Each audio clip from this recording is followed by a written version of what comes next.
Good afternoon, welcome to VANIK-IAS. We'll discuss current affair of 12th May. First is, consider the following statements which are correct. It is El Nino, it is asked about El Nino or La Nina, right? Which of the above statements are correct?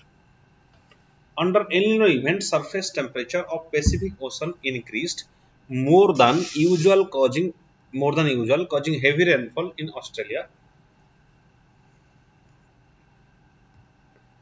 And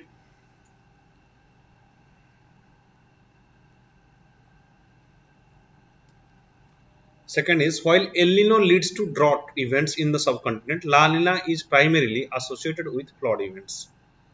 La Nina is associated with flood. Which of the following statements are correct? See what happens in Pacific Ocean when, in especially in El Nino, there is cold water comes to the surface and temperature decreases. Okay. During the El Nino time, yes, it is saying that surface temperature of Pacific Ocean increased. What will happen in surface temperature increases? Yes, in case of surface causing heavy rainfall in Australia. No, this is wrong. This is because when surface temperature increases, then pressure decreases, right?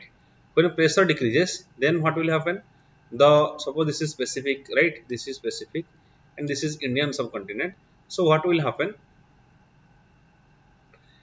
There will be towards Pacific, this Peru coast, flow of air will from all sides towards this Peru coast, right? So that's why the moisture air will flow in this direction from high pressure area to low pressure area. That is what we call as El Nino. That's why it will not cause heavy rainfall. It will cause low rainfall. It will cause low rainfall because the air containing moisture get towards Pacific coast, towards the Peru coast. Low rainfall. El Nino leads to drought. Yes, this is right. El Nino leads to drought events in the subcontinent, whereas La Nina is primarily associated with flood events, right? Yes, the opposition is right. B is right also. In case of La Nina, what happens? In case of La Nina, suppose this is this is Peru coast, right? In case of Peru coast, this pressure, the temperature decreases. When temperature decreases, pressure increases. Here, when pressure increases, flow of air from this Pacific Ocean towards the Indian Ocean, right? So, in this direction, air flows. That's why that causes heavy rainfall. Moisture area come to the Indian Ocean, and that finally goes towards the continent, and that causes flood events, right? So, 2 is the answer. That is how it affects the monsoon. Next question. It was with reference to Battle of Haldighati. Recently, Battle of Haldighati, this was in news. This is because of the movie on Maharana Pratap. Right? There's a movie on Maharana Pratap. That's why Battle of Haldighati is in news. Okay. It was fought between Maharana Pratap and Mughal forces led by Raja Man Singh. Yes, first statement is right. The Mughal forces was led by Raja Man Singh, and it was, and the other opposition there was Maharana Pratap. This is Battle of Haldighati. Right. Aftermath of the battle, Goganda, Udaipur, and Kumbhalgarh all were under Maharana Pratap's control. No, this is wrong. After 3 years, the Battle of Haldighati it started in 1576, but he gained all this Goganda and your Udaipur Kumbhalgarh in 1579. After 3 years of that, he gained again these areas from the Mughals. So second statement is wrong. Right answer. Remember Rana Pratap born in 1540, right? Rana Pratap born in 1540, and he was a king of Mewar king. Right? His capital was at Chittor. Capital was at Chittor, right? He is the founder of. He was the son of who was a son of Uday Singh II, son of Uday Singh II, Maharana Pratap. Battle of Haldigati, it happened in 1576, right? Maharana Pratap was, according to some historians, he was defeated by Mughal forces. Some historians, he was owned, right? So, but in 1579, he gained these Kumbhalgarh, Udaipur, and Govanda. Govanda fort again in 1579. This is the time, right? Okay. Next, he has a famous horse that was called a Chetak. Chetak was a horse of Maharana Pratap. Next question. Tissue culture in India. Consider the following statements. Plant seeds are cultured under controlled condition of light, temperature, and humidity. Yes, controlled condition of light, that is called as tissue culture. Right? Controlled condition of light, temperature, humidity is called as plant seeds, that are called as tissue culture. Netherlands is the highest importer of tissue culture plants from India in 2021. Here both the statements are correct. Netherlands. As we have another news regarding Netherlands, Cosmos malabaricus, right? Cosmos malabaricus was also in news.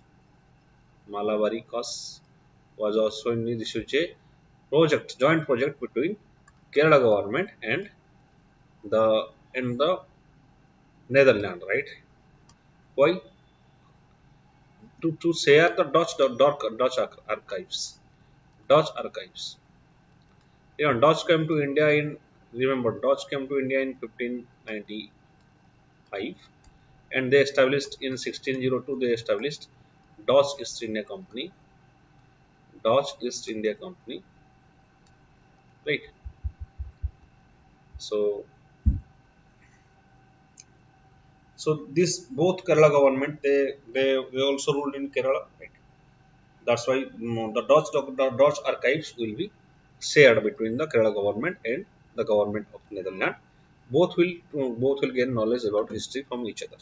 That project is called as Cosmos Malabaricus. That's why Netherlands and Kerala was in news.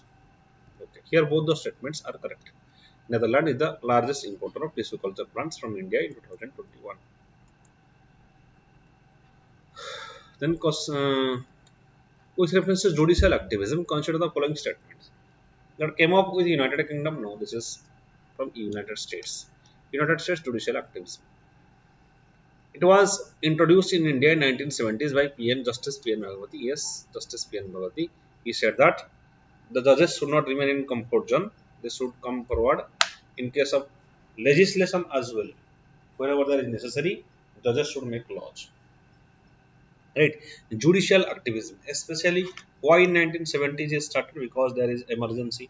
Emergency was imposed by uh, dictatorship was developed at that time. Suppose there was Indira Gandhi, he was saying that committed bureaucracy and committed judiciary to the government, to the state, right? Because that is elected, and that is one they show the independence of judiciary under threat, and there is also uh, imposition of emergency. That's why this trend developed, judicial activism developed as the other two branches of the government. For example, your legislature and executive. Legislature and executive, they are not functioning well, right? They are not in fulfilling the wishes of the people, right? Legislature is, there is highly criminalization of politicians. Most of the politicians who are criminals, and they have various criminal cases, and especially those who are rich, more than 80% are crorepattis. They are into the parliament, and so the value of legislature, there is decline of the Indian parliament. It is said that decline of Indian parliament because of criminalization of politics. And also we see there is no such healthy debate. There is no healthy debate regarding any issue, right? There is no healthy debate regarding any issue, and that is why mm, the decline of parliament is witnessed. Also, executive is also failing because there is huge corruption. There is various bureaucratic apathy. All these are reasons behind Judicial activism. Judicial activism means judiciary will enter to the domain of executive, or it will direct the executive to do a particular work when executive failed to do so. That is called as judiciary activism. So answer is 2 only.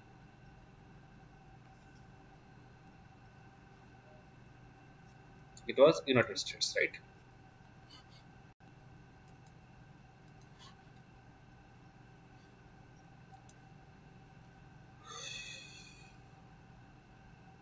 Recently, Supreme Court has asked the government to give its view on sedition law.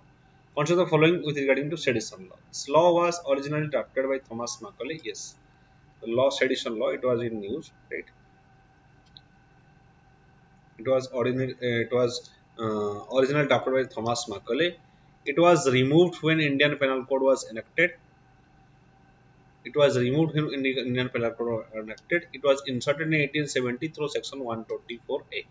Yes, Section 124A. It's enshrines about uh, sedition law, that is that against any person who is against the country, right? So that is Section 124A.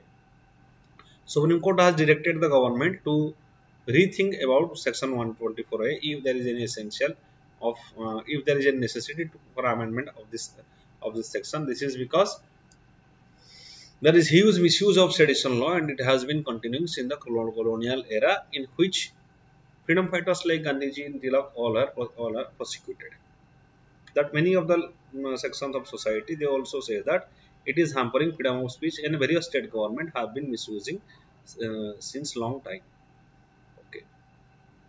See, this was removed. This was drafted originally Macaulay in 1837, 1834 Macaulay Minute, right? This is 1837. It was um, drafted by Thomas Macaulay, and in 1870 it was inserted by an amendment, that is Section 124A. This sedition. Remember, sedition is a non-bailable offence. Sedition is a non-bailable offence. Non-bailable offence. And also, if a person is charged under sedition, he cannot be hold any government job in future, and also he can there may be imprisonment of up to 3 years. Maybe imprisonment up to 3 years. This may also happen, right, under sedition.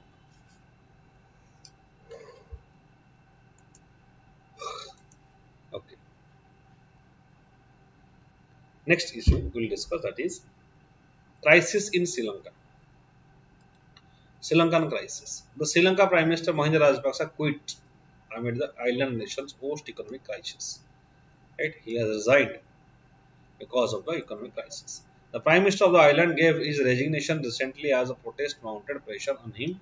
In the wake of post financial crisis, the island nation has been since independence.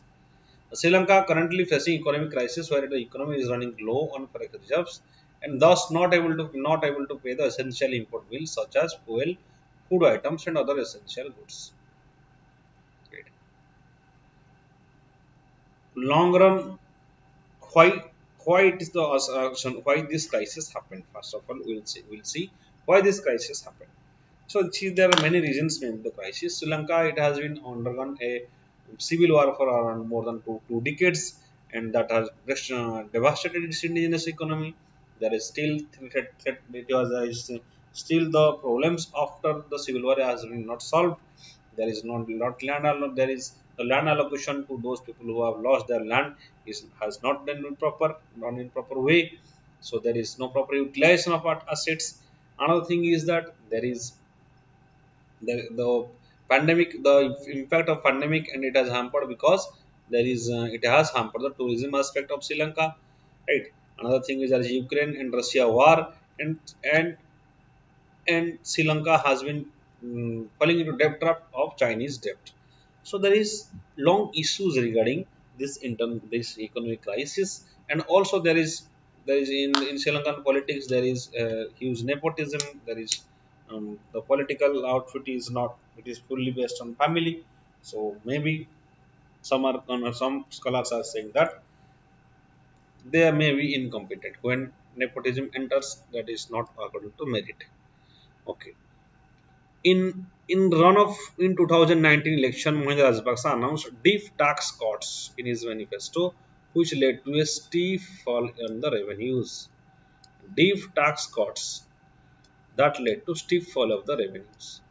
This severely impacted Sri Lanka capacity to service the import bills, which ultimately led to plummeting of forex reserves by 70%.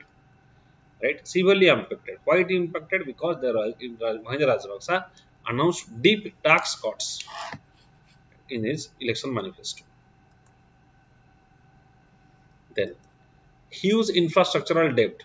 Sri Lanka tried emulating the China-led model growth and development by rapidly developing infrastructure, for which it took huge long gestation loans without analyzing the financial ecological viability of the projects. Right? Financial and ecological viability of the project. If you are investing in a particular project, how much return you will get without calculating that. If you are taking huge amount of loans from foreign countries in investing it, then definitely there will be losses, and that created another infrastructure debt. Huge infrastructure debt. This has led to vicious cycle of debt and interest payment. Sri Lanka is now suffering a problem of interest payment. Now, dwindling tourism sector. Sri Lanka is primarily a tourism-led economy. Tourism-led economy. The Easter bombing in 2019 led a sharp downfall in the tourist arrival, which got further aggravated due to COVID crisis, leading to huge unemployment and revenue loss. Right? There is sharp downfall in tourism after the Easter bombing. It's a terrorist activities that happened on the day on a auspicious days of Christians. Mm, After that terrorist activities, the tourist arrival that got down, right? And after the COVID crisis, tourism sector suffered a backlash and huge unemployment and revenue loss was witnessed. The misguided policies of the authoritative regime. In 2021, Sri Lankan government declared that it would be opting 100% organic farming, thus wiping out conventional farming, deploying chemical fertilizers and high variety seeds at once. And so that created a problem. Organic farming, 100% organic farming, that created the wiping out conventional farming, that is deploying fertilizer and HIV. So the production becomes almost half. This led to sharp decline in the grain production, agricultural production, which compelled the government to import food items, thus further aggravating the debt and balance of payment problem. Right. So when you suddenly shift into the organic farming, there is a huge crisis of money as well, right? And huge crisis of money that's seen, and also that aggravated the debt and balance payment system. Therefore, President declared an economic emergency to contain the rising food prices. Economic emergency to contain the rising food prices that created because of the organic farming. Then impact of COVID. COVID further exacerbated the already fragile economic condition of Sri Lanka. Exports of tea, rubber, and further took a sharp dip, and tourism sector and various backward link came to halt. Right. So there is also supply constraints in supply chain. So if the that is also create various problems created because of COVID regarding exports. Right. Remittances also dropped significantly. Government expenditure rose while revenue took a hit. Expenditure increased but revenue declined. This has led to drop in sovereignty rating, which means Sri Lanka will face problems like seeing loans from multilateral institutions, and inflow of foreign investment will be hampered in near future. Inflow of foreign investment will be hampered because it has already gone because it suffered from a COVID on a economic crisis, right? And whenever your sovereign rating got down, when these ratings got down, what will happen? You will not get this international loan easily. International loan easily.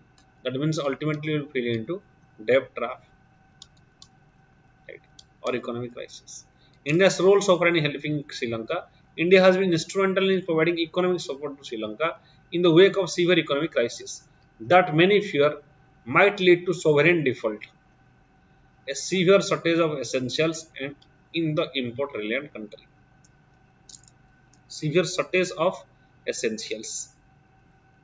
Right. Relief from India so far as 1.4 billion US dollar A 400 US dollar foreign US dollar 400 currency swap, US dollar 500 loan deferment, and US dollar 500 line of credit for essentials. So India has already have so much US dollar 500.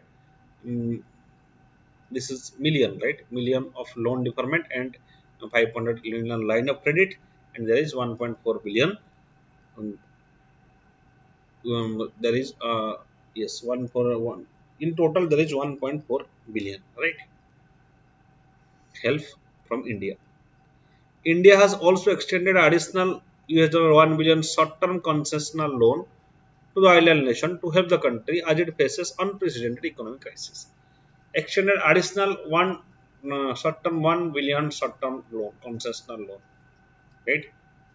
As it faces unprecedented economic crisis.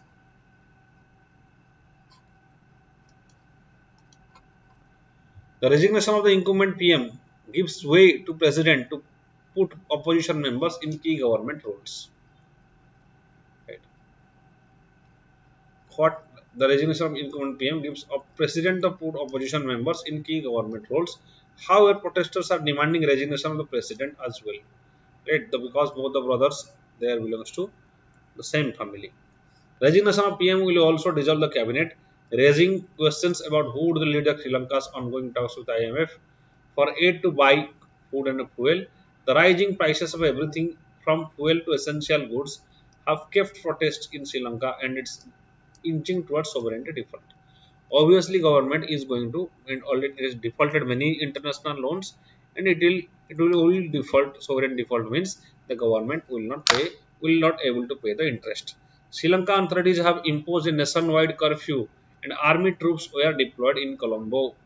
Nationwide curfew and army troops are deployed in Colombo, and such type of curfew are also they hamper to create any business, that hamper business also. Curfews also happen hampers the business, that will further decrease the revenue, right?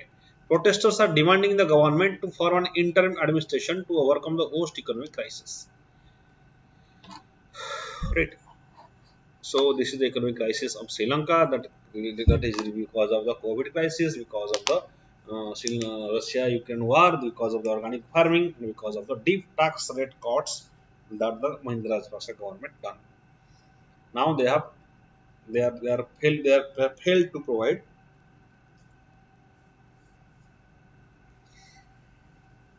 the international loans and repayment of interests.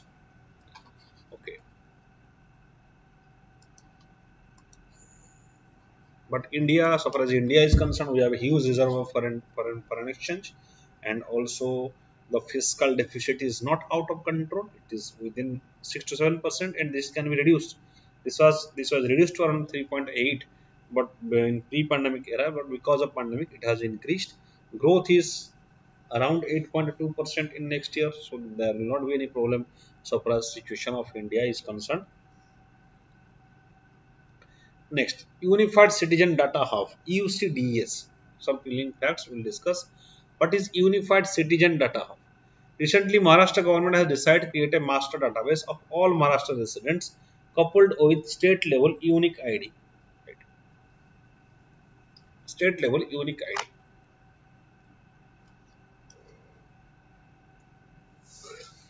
What is this Unified Citizen Data Hub? Meaning, data from all state departments will be brought on a single platform to give 360-degree view of citizens. Data from all the state government departments will brought a single platform to 360-degree view of citizens, and state government schemes and services they are availed. Right? That means the corruption, this will lead to huge decrease in corruption, and government, it will help in policy making. It will lead to decrease in corruption, and all the data are consolidated. That will be easy for the government to get information about anybody they want. Here, every individual is linked with their households. Okay, next. The project is being implemented by State Information Technology IT Department. The idea to create a golden record of the citizens with layer of intelligence that can help government in making data-driven decisions. Right? Data-driven decisions. The initiative is aimed at helping state government departments plan their schemes better, reduce the time spent in preparing fresh beneficiary lists, for every scheme and bring down instances of fraud and duplication of beneficiaries. Right? Bring down duplication of beneficiaries.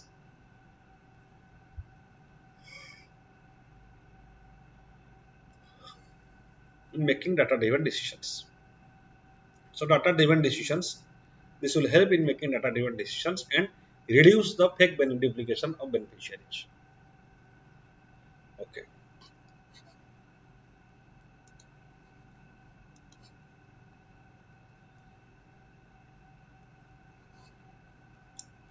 That is Unified Citizen Data Hub created by Maharashtra government.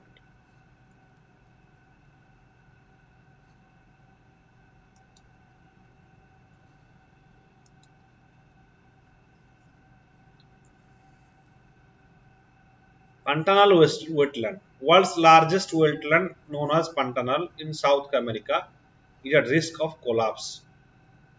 It is at risk of collapse. Why it is happening? This is due to a series of local and seemingly minor decisions that fail to account for their cumulative impact on Earth's most biodiverse ecosystem. What is the impact? Local and seemingly minor decisions. The minor decision they may lead to collapse of a big wetland. Why it happens?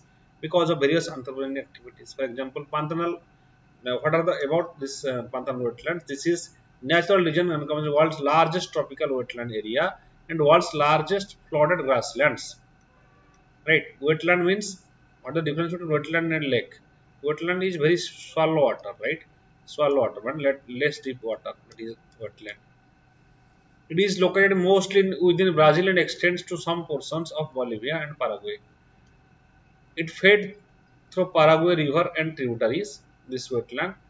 It sprawls over an area estimated between 1,14,000 and 1,95,000 square kilometers. So it's a very big 1,95,000 square kilometer means it's very big, a big wetland, Pantanal wetland. Roughly 80% of Pantanal floodplains are submerged during the rainy season, nurturing biological diverse collection of aquatic plants and helping support a dense array of animal species. Huge amount there are various animal species in those areas. It is designated national heritage by Brazilian constitution and restricted use in region whose use should be ecological sustainable. Right. So according to Brazilian constitution, if they are using this pantanal wetlands, that must be sustainable, right? That should not be. They should not take any such actions that will hamper the biodiversity in that region.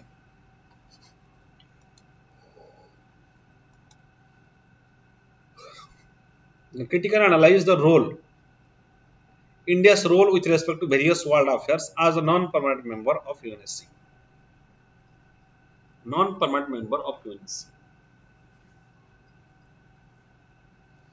What is the India's role? India has criticized the slow pace of UN Security Council reform process and OPEC methodologies, non-attribution of assertions, obfuscations, and reference by member states which are blocking the early reforms in the UN. What ironically is permanent member of Security Council, Russia itself has waged a war on Ukraine while it is being given responsibility to maintain the world peace. Right. See, at present, UN is the body that is it was created in 1945. Why it was created? It was created to maintain world order, to create world peace. But over the time, it has seen that to create a system, to create a world governance system. But over the time, it is seen that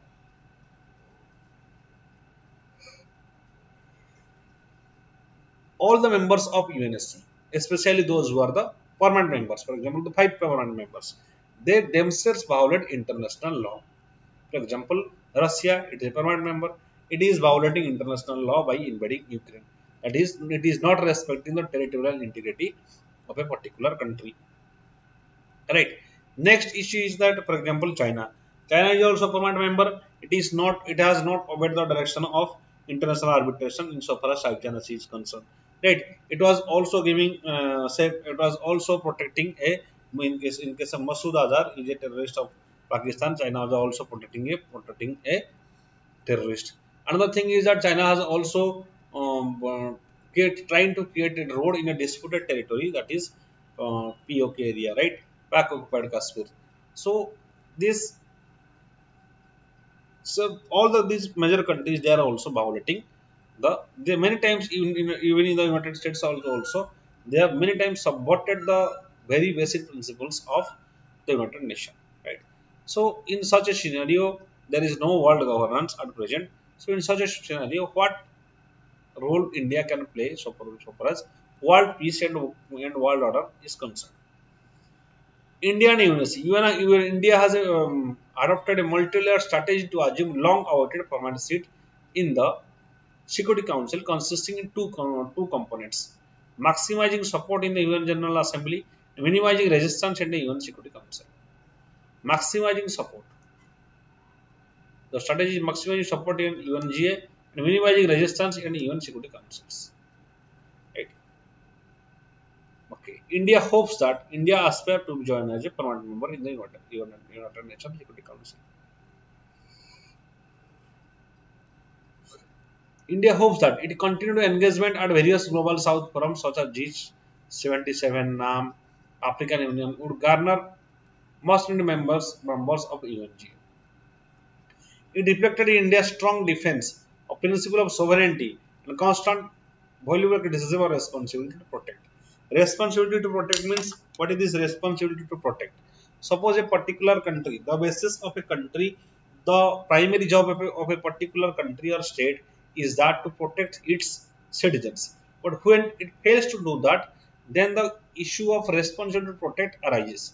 For example, in case of Myanmar, the elected government or the state, it failed to protect its citizens, that are the Rohingya Muslims. So in that case, United Nations can intervene in the on the clause of responsibility to protect. So when a state will fail to protect the life of the citizens, then international community will interfere in the state, and they have the right to violate your territorial integrity and sovereignty. Right. So India has strong defense of the principle of sovereignty and the constant valuable criticism of responsibility to protect, right? Because this responsibility to protect has been misutilized by the powerful countries against various countries like Iraq or Syria, right? To responsibility to protect. In that name, actually Western countries, especially USA, they invest various countries for responsibility to protect, especially those countries in which there is huge oil reserves, right? So this responsibility to protect, it is misused various times.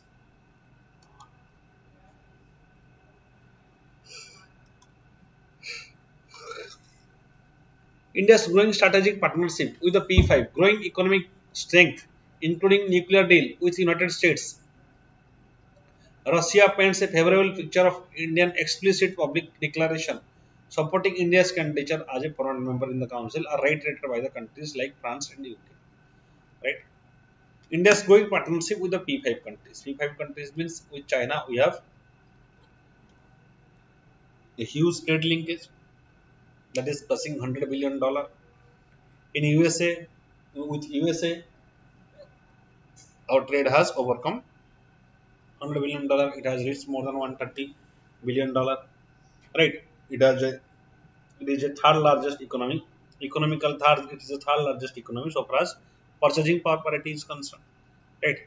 It is a nuclear power. It's a credible nuclear power which has not violated any international norms. Right? There is no allegation of transfer of nuclear power. It's a responsible nuclear power because it has the no first use policy in its nuclear doctrine. Then US Russia paints we have good relations with the United States. US has even verbally supported our cause, and Russia also, it has unanimous support for India to join the permanent member, right? Then France and UK, they have also supported India. India's many countries are supporting India's membership. India has also formed G4, that is Brazil, Germany, Japan. In its coalition of the willing, India, Brazil, Germany, Japan, they have established G4. Its coalition of willing and collaborative strategy to negotiate reforms in the United Councils. There are long-term negotiation reforms in United Council. The four nations support each other's bids for permanent seats in an expanded Security Council. they want to expand the Security Council so that the decisions, world decisions cannot be taken by the only few countries of five, because there is failure of global governance many times it has seen, and there is also invasion, like suppose for example Russia is invading, there is nobody is able to do anything. There is failure of it can be called as failure of United Nations, right? That's why they want to reform the council by including the new members like Brazil, Germany, and Japan and Europe, because South Africa is not represented at all. South America is not underrepresented. Then South Asia is underrepresented, right? Europe is overrepresented. So there are various issues regarding, and India is a successful democracy. It is the largest provider of peacekeeping force to United Nations. Also, India has been very active in world order, and it is just I mean stable democracy, right? Successful democracy, stable democracy, largest for almost second largest population. So it's a credible country to become the permanent member of United Nations. Need for UNSC reforms. Membership. The current membership of UNSC reflects post-World War II structure. It does not actually reflect the changes that have occurred in the international system after the end of Cold War. Right? After the end of Cold War, actually did reflect the changes that have occurred in the international system after the end of Cold War. So there is not sufficient change that the world needed. Right? Emerging nations like India, Brazil, South Africa need representation in the UNSC permanent members, but they are not allowed. The existing membership reflects regional imbalance, with no representation from Africa and Latin America, and Europe being overrepresented in the council. Right? So there is imbalance of representation throughout the different part of the world. Then change geopolitics. The Security Council membership is working methods reflect bygone era. Though the geopolitics have changed drastically, the council has changed. Geopolitics has changed at the present time. The power center has shifted from West to Indo-Pacific. Now the Indo-Pacific is the most important area so far as world politics is concerned, because of the rising China and rising India. So the power center has transferred to the South Asian countries like India and South Asia. So it has changed. That has changed drastically. Council has changed relatively since 1945. When wartime victors crafted a charter in their interest, awarded permanent veto wielding council seat for themselves. So those countries we have awarded permanent veto wielding council. Right. Next.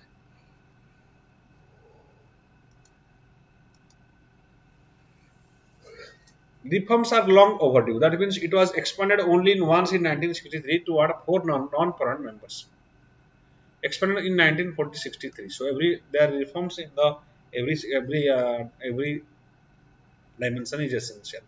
Although the overall membership of the United Nations increased from 113 to 193, but no change in the composition of UNSC happened. No change in the composition of UNSC. Okay. The overall number of membership increased. Number of membership increased from 113 to 193, but there is no change in the composition of UNSC. Inequitable economic and geographical representation. While Europe is overrepresented, Asia is underrepresented. Africa and South Africa are no representation at all, right? So there is a huge imbalance. There is a huge imbalance so far as power structure is concerned. The crisis of legitimacy and credibility. Start reform agenda and various issues, including interventions in Libya, Syria, now responsibility how to put credibility in institution in jeopardy. So the credibility of institution is declining. That's why representation from all regions of the world is essential. New members need to be added, need to be, introduced in the membership council. North-South divide. The permanent member of UNSC protests big North-South divide in the decision making of security measures, because the northern countries they are majorly USA or for example USA, Russia, China. They are northern countries and they have a strong power so far as UNSC is concerned. For instance, there is no permanent member of Africa, despite the fact that 75% of work is focused on Africa. 75% of United Nations is focused on Africa, because that is a terrorism is there is also underdevelopment, there is a huge number of natural resources. That's why, although it was 75% of work is concentrated to Africa, there is no member of Africa in United Nations. Emerging issues. Issues such as transnational threats, deepening economic interdependence, worsening environmental degradation also call for effective multilateral negotiation based on consensus. Yet all critical decisions are still being taken by the veto-wielding permanent members of the Security Council. Yet all the decisions are critical decisions are taken by the permanent member of Security Council, not by the UNGA. There are various suggestions are given to them, right? For example, they may give more power to the, they may give more power to the General Assembly, right? If that means, for example, there is a suggestion that in case, for example, in case there is a issue which is there is no such consensus among the world powers, then this may happen. The decision taken by UNSC can be, I mean, overlapped, can be, I mean, dismissed by the UNGA with a sufficient majority. United Nations General Assembly, but that also opposed, right? That reforms also would not be taken. So there is reforms is needed in every institution of United Nations, for example, or Economic and Social Council, or especially United Nations General Assembly. It must be given some power because that is what we call as world parliament, parliament, that is representation of all the countries, right? So these are the issues that lies with United Nations, right? Next.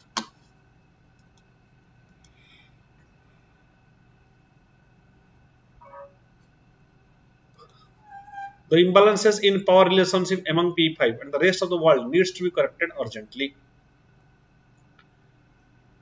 Among the P5 and rest of the world need to be corrected urgently, right? So their power relationship, that means some are too much power. For example, China has too much power despite it is not a democracy. Russia has too much power despite it is not a democracy. They are dictators, right? Also, it is needed to reform the UN Security Council through an expansion of permanent and non-permanent seats, enable UN organ to better deal with our complex and evolving challenges that maintain international peace and security. There are various challenges like transnational terrorism and climate change is evolving. For that, the UN must work efficiently. But the problem is that there is underrepresentation. There is no power of many countries except these five countries. United Nations General Assembly has no power. Many invasions United Nations has failed. Many incidents show that United Nations has failed to gain its objective. Like Russia recently has invaded Ukraine. India is the current one of the non-permanent members of UNSC that can start drafting a resolution containing comprehensive set of proposals for reforming the UNSC. Right? Neighbors believe that it is nuclear doctrine through effective confidence building measures. Right? Believe in its nuclear doctrine, right? So the neighbors believe in India's nuclear doctrine. That means India will not. It is not aggressive. It will not attack any country, like for example, which are our neighbors. We have a policy of neighborhood first policy.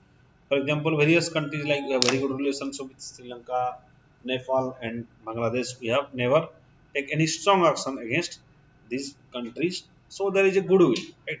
On the basis of that, we can judge that India is not an aggressive country. It has been obeying the rule based international system. It has been always advocating the rule based international order, right? And the time has come because the world issues are very complex. There is very frequent rise of terrorism. There is also problem of migrant crisis. There is also big problem of climate change.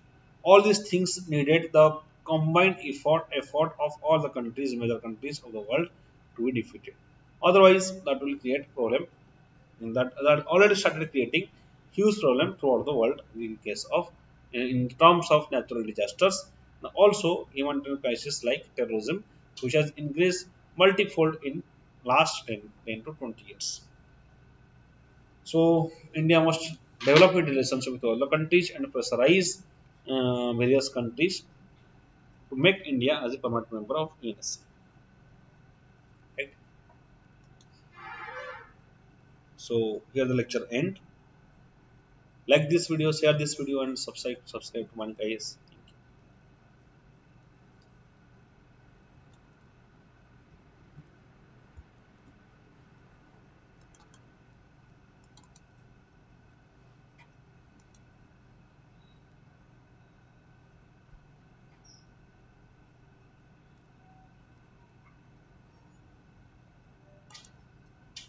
Thank you, Mr. Prados.